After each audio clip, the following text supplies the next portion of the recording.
See, this is the problem with being a human jukebox. It's like, you can play the DVD at home. I'm here. I'm like actually here. You can ask me questions. It's almost better live. It's almost like it's real. It's like I'm talking into a microphone. It's so much better. There you go. Okay. Also, another friend of mine wanted to ask, are you going to finish Hellsing OVA in English? I have no idea. No idea? It's up to the producers. When they call me and schedule me to record, I will show up. But until then, I know nothing. Okay. Sorry.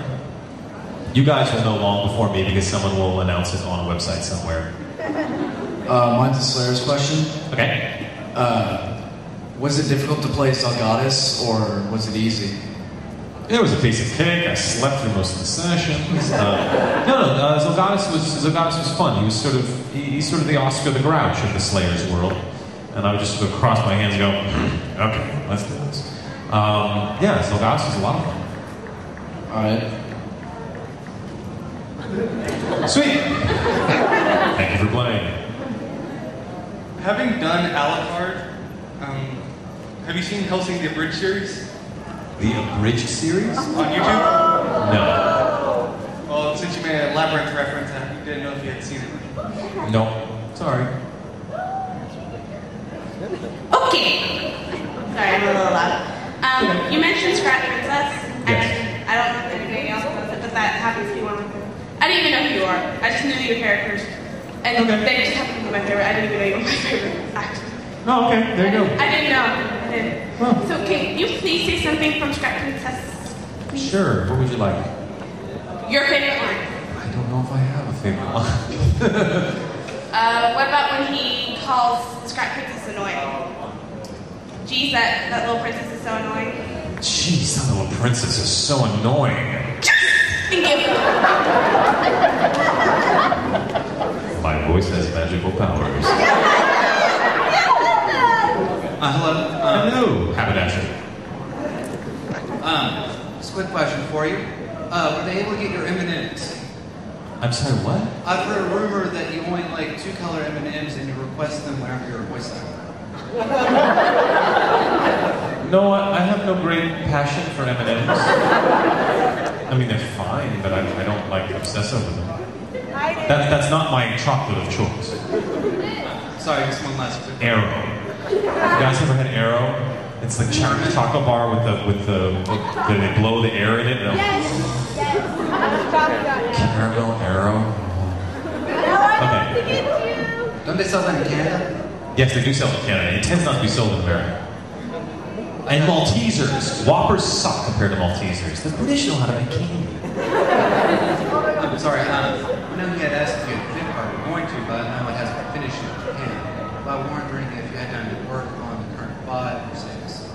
But I know 5 is at least. Are you asking the same question he asked before? I'm just asking if you've done work on the OVA 5. So, Have I worked on it? yes. No. Sorry. No, it's alright. No. Tachi. Sorry. Do you still have any heroes, like anime speakers or voice actors and anything like that? And someone you try to achieve to do? Are you saying, is there a voice actor that I look up to? Yeah, or that other passion you had? There are certainly voice actors that I admire.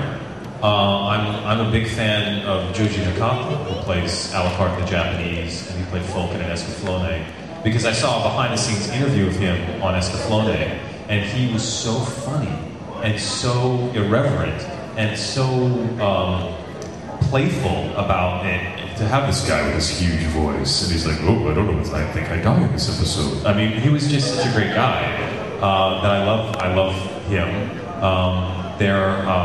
I just recorded an episode of an animated series with Frank Welker, who has been in every animated series you can imagine and more. And Frank Welker is amazing. I've always had a soft spot in my heart for Brother Theodore, who you probably don't know who that is. But in the original Hobbit animated film that Rankin Bass did back in the day, Brother Theodore played Gollum. And Andy Serkis is very, very good. Brother Theodore is terrifying this guy. He's utterly terrifying. He was also in The Last Unicorn, who played Rook. You know, Schmendrick, what the hell is that to stop for? I mean, Brother Theodore is just trippy. And you can YouTube, he was on David Letterman a lot. You can YouTube Brother Theodore and David Letterman. These are guys that I looked up to and their voices really sort of captivated me. And the last thing is that on this con, kind of asking people who dress up with stupid questions. Would you mind doing it as Itachi answering the question, just being silly? Okay, so you want to ask me a question, you want me to answer it as Itachi? Right. So you want me to answer as if Itachi was answering the question? Correct. Okay. So Itachi, do you paint your own nails, or do you go to certain spas around the villages? How long do you want to live? Giving Sir, I want to ask you a question.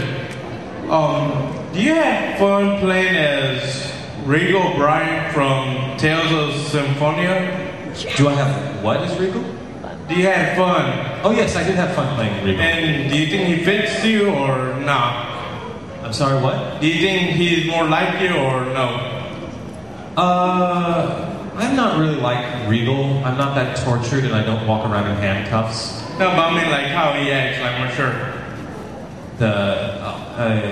No, I mean he's got an accent right about Persea. Isn't that her name, Persea? Again, how long ago was that? 8 years? But I don't identify with Regal. And the same thing, but about Albel the Wicked. Do you have the fun playing as him? Sure, it is fun to voice act. And if it weren't fun voice acting, I wouldn't do it. And do you think you fit him at all, or no? No. Alright, and my friend wanted to ask one question, but I think this is too personal. Have you ever been arrested for anything? I just got pulled over, I kid you not, for jaywalking. It was hilarious! I'm walking out of a gallery in downtown Los Angeles, and you have to understand that downtown Los Angeles at night is a ghost town. There's nothing there. So there's no traffic for miles. And some crazy women come out of a club and they're like all teetering and tottering on their high heels in front of me, and they're crossing the street, and I'm like, that's funny. And I step into the intersection and the light is red and I don't see it, and woo, woo, woo, and I'm like, oh, you must be kidding me. I got pulled over by a cop in downtown LA because I crossed against the light with no cars anywhere. And he and his partner were like, do you realize what you did, sir? I was like, no, I really don't. What did I do? He's like, you crossed against the light, you're jaywalking. I'm like, I'm sorry, did you see that light? Honestly, no, I didn't. He's like, well, I'll let you off with a warning this time. I just saved you $250.